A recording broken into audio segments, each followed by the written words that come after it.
2004 Buick Rendezvous CXL, I believe. Allegedly, it has a hard starting, stalls it, stops, and it has a really bad smelling exhaust. So before I get started, I'm gonna go check under the hood, check engine coolant, oil level, make sure there's not engine oil full of gasoline or something like that, and then I'm gonna check codes.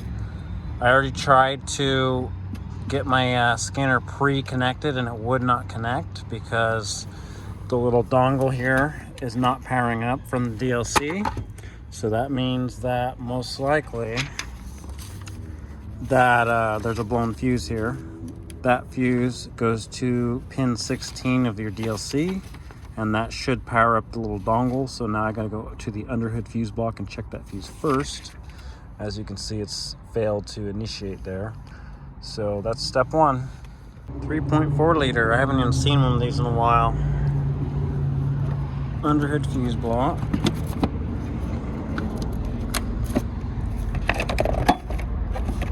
Front auxiliary fuse, 20 amp. Where are you? Is it the only 20 amp right there that looks brand new? Probably. Let's see. Okay, so it's actually not that one. It's this one, a 10 amp fuse. It looks like a cheapo. That would explain probably why it blew. It's because it's supposed to be a 20 and not a 10.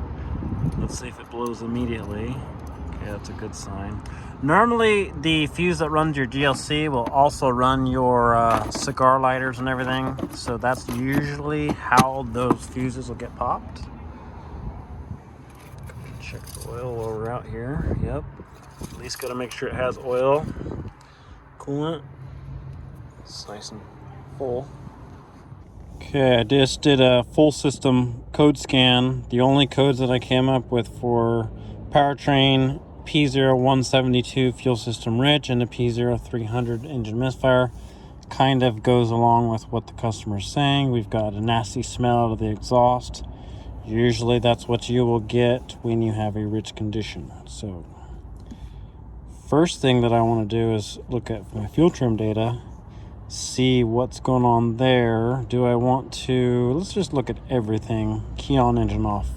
I'm doing this, starting this out in the parking lot because I don't want to start the engine yet. I want to actually look at the data. What does the data look like before I've even started? Then I'm going to move it into the shop and get rid of the sun glare. Air fuel ratio 10.4 to 1. That's rich. That's dumping fuel in. So we've got something serious going on. Baro is a little higher than normal, but usually, yeah, that could be, because that would imply that you're below sea level slightly and you would have to increase the fuel that you're burning, right? But that's really close to a normal measurement. A normal measurement here is about 14.7 psi, so that's really close. I don't think that that's going to cause a 10.4 to 1 fuel ratio. Engine coolant's good. I just wanted to make sure that that wasn't reading something crazy. What could even cause a super rich condition like this? Stuck open purge valve could cause that. Is one of the few. There's not a lot of things that will cause a rich condition. There's a lot more problems that will cause a lean condition than a rich. So look at this. Map sensor is reading the same as baro, but I think the map sensor is where we get our baro measurement actually. So that would make sense. Okay, so I don't see anything crazy here. I'll go back. Fuel trim data. Unselect. And now I only want to look at fuel trim. Let's do oxygen sensor 1 and 2. Long-term trim. Where's short-term trim? We might want to look at mass airflow sensor at some point, right? Map sensor is a good one to look at. And short-term trim. Click OK. Okay, we're going to put this on a graph. Key on, engine off. Where are we sitting? Upstream O2 sensors about perfect, right where we want it. Downstream sensors kind of flatline. Long-term trim is taking away fuel. And short-term trim's not doing anything because it's not running.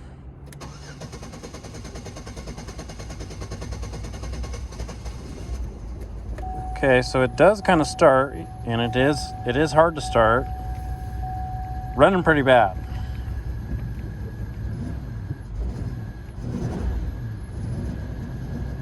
So you have to wonder, is it running super rich because it's got such a bad misfire that we've got cylinders pumping unburned fuel directly into the exhaust, and that's why we think we're rich? Kind of seems that way, because now I can feel a misfire. Now that it's ran a little bit, it's actually clearing up. It's starting to run smoother.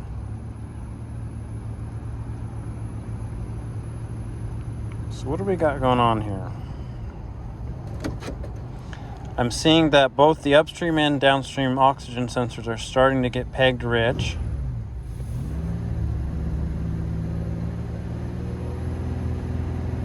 Give it some engine RPMs.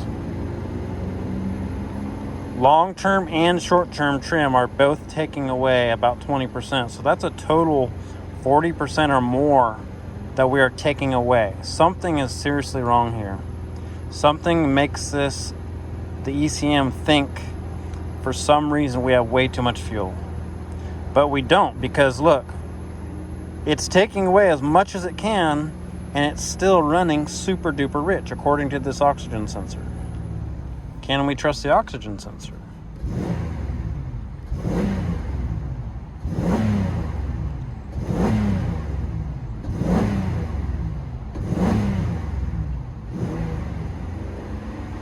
Okay, so I am seeing lean and rich on both sensors, so it would appear that we can trust these sensors.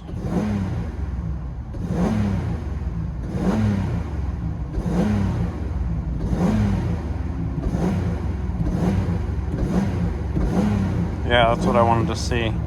Lean and rich. But go back to idle. Fuel trims are still telling us that they're super duper rich. Oxygen sensors pegged rich. So what could cause something like this? Let me think. Well, I went to roll it into the shop and it just died. So it's like super duper flooded out rich. Start right up if I give it some throttle and, give it a little more air to clear its throat. Running like garbage. Let me get an exhaust hose hooked up before I get yelled at.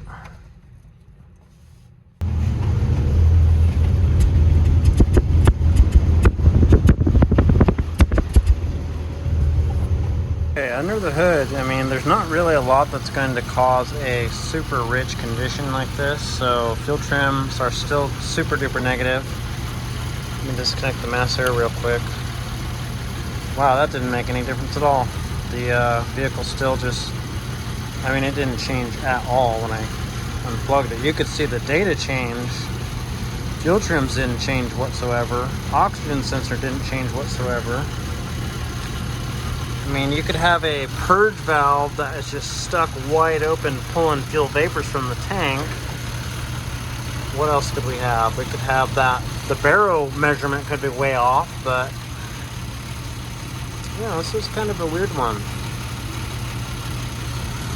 What else we could have is that this vehicle is an older one, and it actually has this fuel pressure regulator here. I wonder if this is leaking. Wouldn't that just be too easy? I haven't even seen one of these in a while. Oh, look at that. Chugging out fuel. Found it. Yeah, found it. Bad fuel pressure regulator. Experience saves the day. Well, that was an easy one. Shut it down so I could do that again with some better lighting. It won't even start up again.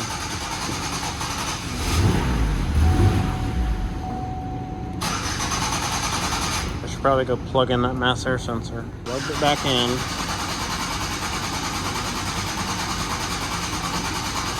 Give it some throttle. Let it clear its throat. Anyways, I wanted to do that again with some better light.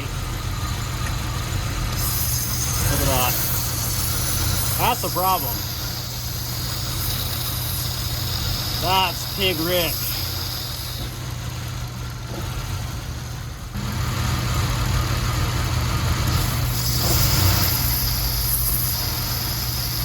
That's a real problem. Easy fix though, we can take care of that.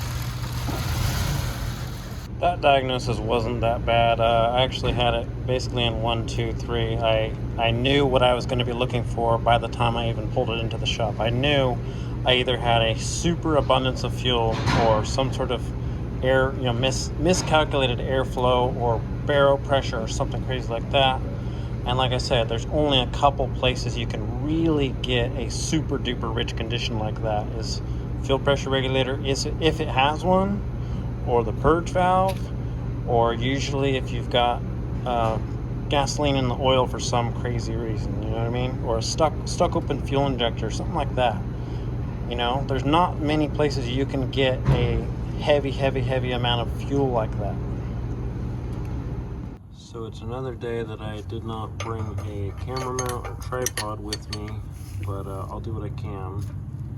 Of course, usually that will happen, is that you gotta find a way to hold it while you turn this because it's so damn tight. That's a 15/16 wrench, by the way. So what am I gonna do here? Do I put some pliers on the top part and just hold it from turning? Maybe I'll do that. So this is what I'm gonna do.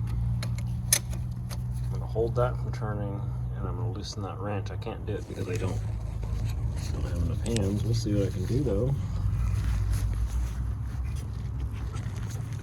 Hands? No. Born on the wrong planet for that.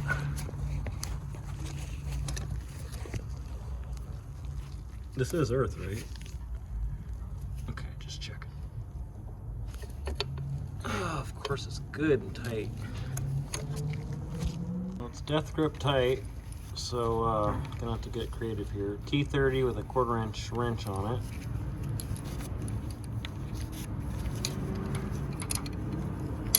Drop my socket and never see it again.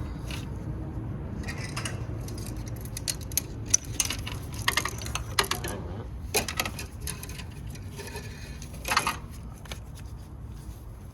Need both my hands. Okay, see that doesn't fit. You don't give it a lot of room to work there. I do have a 1/4 inch T30 that would maybe reach with an extension, but it's currently broken. That's what I was going for, is get the socket on there with the wrench. Then I can get that bolt loose. Both my hands again. I need both my hands. Okay. I did get it loose. Now I just gotta get it all the way out, which is gonna be a little bit of a fight because it's crusty. Just stand by. Actually, I forgot that I also have these long and medium T30s, so maybe I'll try one of these. Stick this. Something like that. Then I can actually get a ratchet on it. How about that? I don't think I would break it loose like that, though, because it's not quite straight on there. Actually, I opted for the longer one.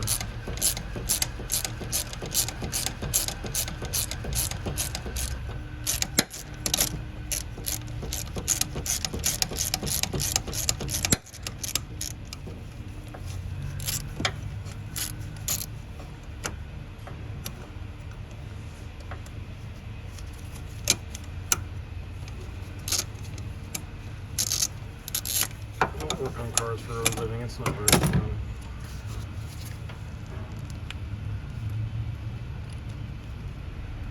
Okay, got it.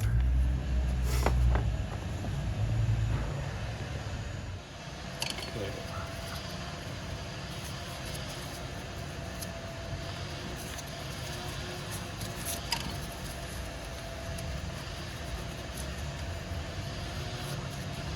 I still need to loosen that fitting down there, which is really badly stuck. So I'm thinking, okay, can I pull it back from the rail and then hold this with some vice grips or something, and then loosen it up. Also going to have to back that bolt out there so I have enough room.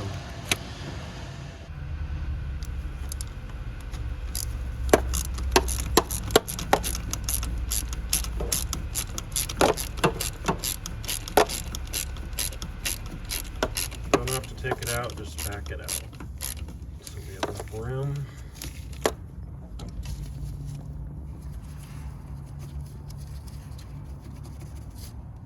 Kind of hard to see because there's so much stuff in here.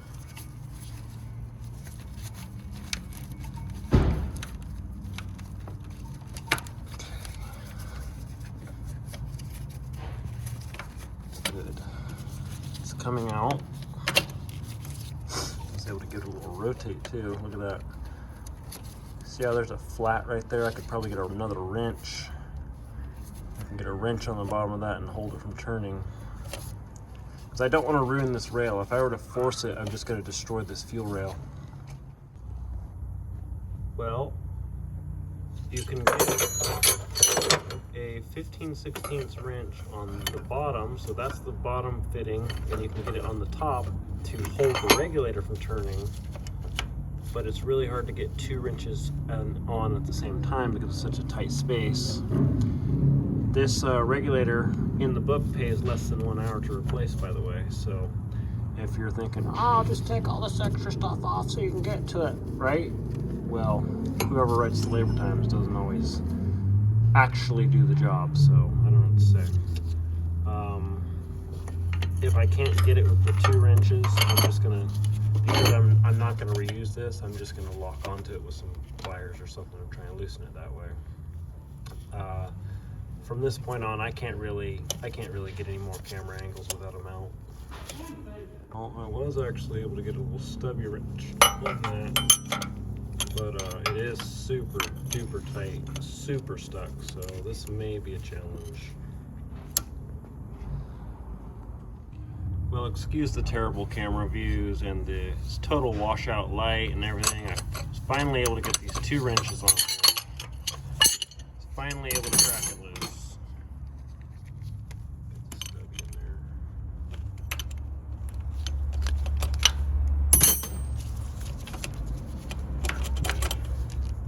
Had to twist it to get it back out of the hole. That's bent because I tried putting vice grips on it. It's also stuck in the seal. In there.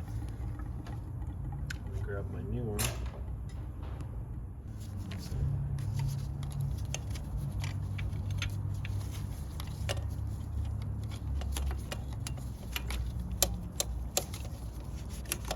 Wiggle and twist. See if I can get that back in the hole without getting it all covered in dirt too. There we go.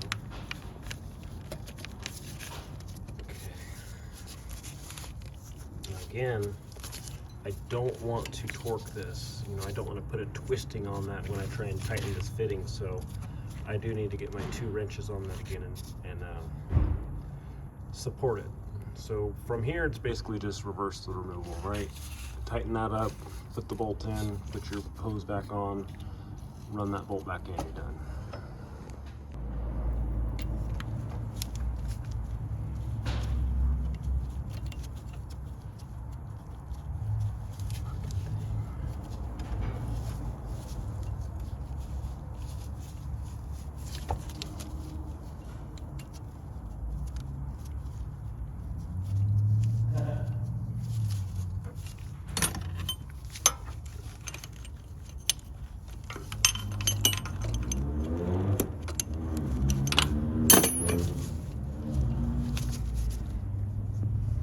Stand by. Get in here with the stubby, snug that up a little. Doesn't have to be ultra tight, just snug it up.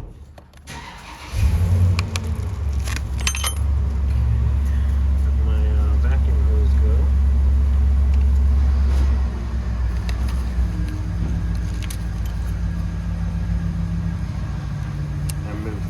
my way.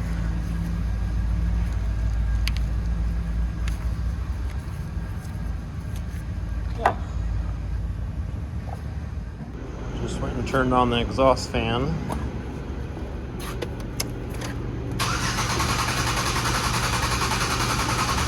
Probably still got a completely flooded intake, full of fuel. Wait till it clears its throat a little.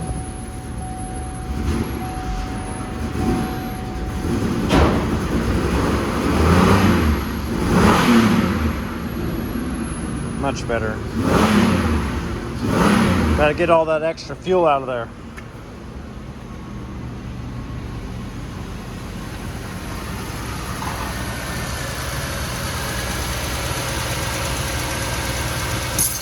Now that's a little better. Okay, let's go take a look what the fuel trims are doing now. See if I can, okay, let's shut it off. Starts right back up. Probably still need to reset fuel trims though. Okay, key back on. Just went and grabbed the scan tool. Key still on. Fuel system. Fuel trim reset. That's what I want. Reset. Actually, can we do an add data stream first so that I can show you the actual effect of doing this?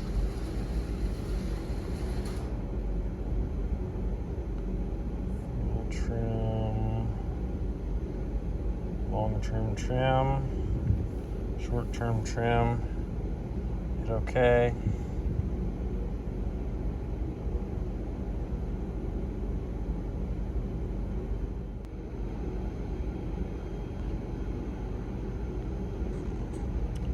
That's my learned value. I'm going to click reset and that should go back to 0. So that would be why it had a hard time starting initially, was because it's using that old learned value. Now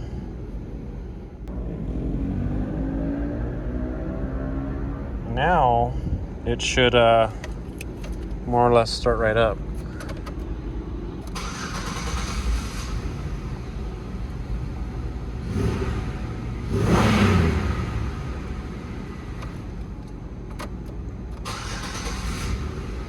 Starting up normally now. Okay, well, I'm going to call this one fixed. That was a fairly easy diagnostic. Logic ruled the day today, so basically I had to sit down and think before I did anything, and I said, what could possibly cause this? What could not cause this, right? So we're going to take everything that cannot cause that extreme rich condition and just wipe it away. We don't need to look there. We don't need to look there. We need to look here, here, and here, because here's the only possibilities, right? So by the time I got it in the shop, I had a good idea of where I needed to look. And I just happened to, hey, there it is, right? So the hardest part of the whole job was really the repair, because that one fitting was stuck. And that's usually what I run into when I've done these in the past. And I mean, I honestly can't even tell you the last time I saw one of these. A 2004 Buick Rendezvous with a 3.4 liter. I haven't seen one of these in a long time. And if so, I wasn't working on it, you know what I mean? We don't really do too much engine work on these anymore because no one wants to spend the money. Because by the time you see them, these things are just complete piles of crap and they're falling apart unless they've really been taken care of their whole lives. Other than that, what else do I have? Nothing. Thanks for watching. Bye.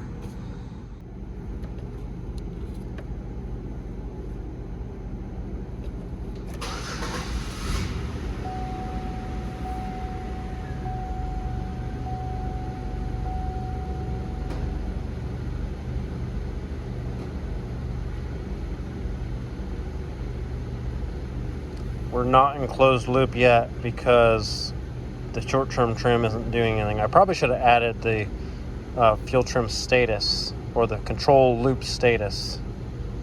There we go. Now it's doing something.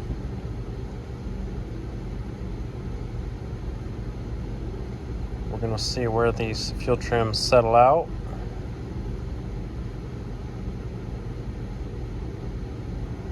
So about -7%.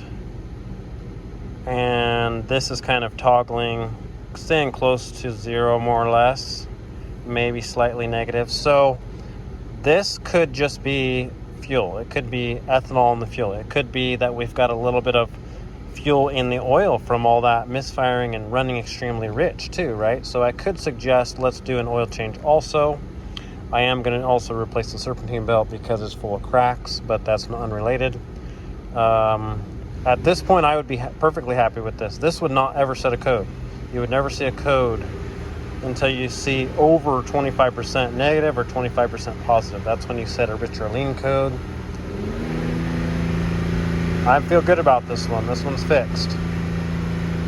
This is just bonus data. All right. Now that's all I've got. Bye.